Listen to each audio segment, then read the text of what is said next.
আজকে আমাদের মহোদয় নয়, আমাদের ভবিষ্যৎ নেতা, ভবিষ্যৎ কান্ডারি, ভবিষ্যতের আমাদের প্রধানমন্ত্রী। আমি তার দৃষ্টি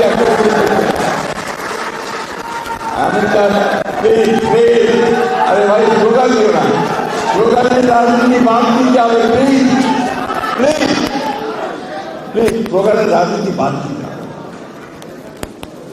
আমি আমাদের এই নেতা, আমাদের ভবিষ্যতের প্রধানমন্ত্রী, তার দৃষ্টিতে জানতে চাই। তার স্ত্রী একজন প্রখ্যাত চিকিৎসক,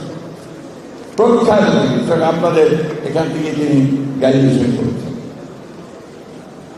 এই বিষয়টার দিকে তিনি অত্যন্ত বেশি গুরুত্ব দিলেন, কারণ এই যে 18 কোটি মানুষ, এই 18 কোটি মানুষের স্বাস্থ্য সেবা, এটা একটা বড় বিশাল একটা দায়িত্ব সরকারের, যে কোনো সরকারের, যে কোনো নেতা।